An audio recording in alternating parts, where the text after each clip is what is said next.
thankful to be here for my second conference as a rising senior. Just a show of hands really quickly, how many of you guys have traveled outside of the US? Oh, wow, okay, a lot of you. And so out of all those people, out of all of you guys, how many of you have traveled to an Islamic country? Oh, wow, okay, impressive. So I just returned from studying abroad in Morocco for about 4 months, and honestly, it was one of those experiences where the culture and the people and everything it touched me so much that it's almost indescribable. And I truly have the people that I met, my professors, my friends, and the program directors to thank for opening my eyes. So I just wanted to share a little story with you all. Oh, by the way, Salamu alaikum, Smiti Asia. Hi, my name is Asia. Here, everyone says, oh, like the continent.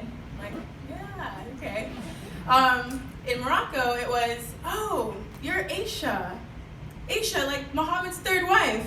I'm like, okay. I mean, okay, yeah, that's me. The intriguing part about Morocco is everything has a meaning, from their names to the mosques to the way they eat with their right hand and not their left. So it made it that much more exciting for me to study Arab media, Islamic civilization, migration, and French. And outside the classroom, I was able to meet with the United Nations High Commissioner for Refugees and discuss the political and humanitarian challenges of migration. But one of my favorite parts was being able to volunteer at a women's foundation where I taught English to both children and adults. So I get this question a lot: why did I choose Morocco? And it's because I believe that in Western media, Africa and the Middle East are some of the most misunderstood parts of the world. When someone says Africa, what do you think? You think lions, elephants, the savannah. And when someone says the Middle East, you think terrorism, extremists. And I knew there was more, so I just wanted to find out for myself. So I leave LA, I'm super anxious and I'm excited, and then my connecting flight is delayed. And so I arrive in Casablanca 24 hours late, it's midnight, and I'm lost. And a man approaches me and he says, Salamu alaikum, where are you from? And I said, hi, my name is Asia, I'm from Hawaii. He says, welcome. You know, Allah teaches us to accept all people of all backgrounds and religions. So welcome to Morocco, welcome to my country. And I thought, wow, that's the Islam that I don't know about. That's the Islam that I want to hear more about, because I don't see that in our news, because all I see are martyrs and destruction. So within the first couple of days in Morocco, I also noticed that quite a lot of women did not wear the hijab. I thought, this is not what I was expecting. But what was I expecting? And this was my first time in Africa, let alone an Islamic country, so I guess I assumed that Morocco is conservative in attire. And then I realized that these assumptions came from preconceived images I had in my mind, from the news, from movies, from TV. And every time I saw a hijab in my head, I saw suppression, and I saw patriarchy. But boy, was I wrong. I quickly learned that wearing a hijab or a veil is not mandatory. The Quran does not state that females must veil themselves with a hijab, a niqab, or a burqa. In fact, it's simply a choice, and some Muslim women choose to wear it, and some don't. It's not suppressive. In fact, many women consider it an honor. You know, and I also learned that Islam is such a complex and widespread religion that the interpretations of it change across cultures. That's why in Saudi Arabia, for example, that you might find more women veiling themselves than in Morocco, because Saudis follow a stricter jurisprudence of the Sharia law. But I realized that from our perspective, as a Western society, from our media, the message reads that all Muslims are the same. Yet, from living with them, I learned that they're not the same at all.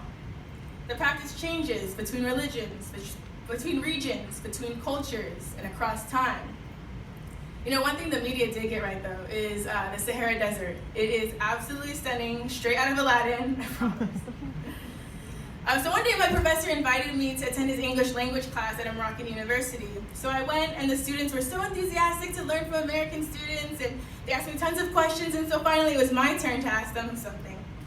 And knowing their strict visa and passport restrictions, I asked them, if you could travel anywhere in the world right now and just get up and leave, where would you go? And they said, oh, you know, they named European countries, Thailand, China, Turkey. Okay. Well, what about the US? The room of about 100 Moroccan students was completely silent. Okay, nobody? I mean, you all are so excited to learn from us and excited to ask Americans questions, and well, why don't you want to visit our country? And finally, one student, he finally raised his hand. And he said, "You all are so nice in person, but I see things on TV and on Facebook, and I feel like we are not welcome to your country." And I stood in front of the class, and I was speechless, because that broke my heart. Because I believe that media is supposed to unite us, not divide us.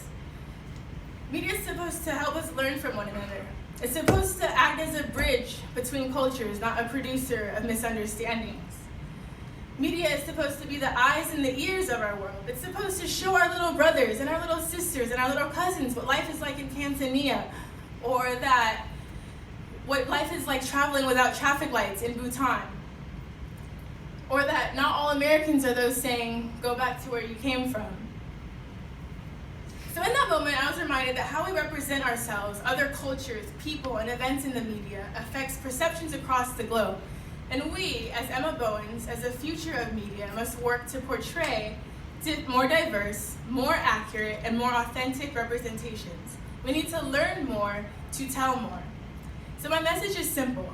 I just want us to leave this world better than when we found it. So in whatever profession that you as Emma Bowens are choosing to pursue, whether you want to be an engineer, a producer, a director, a journalist in PR, or to be determined, don't forget this.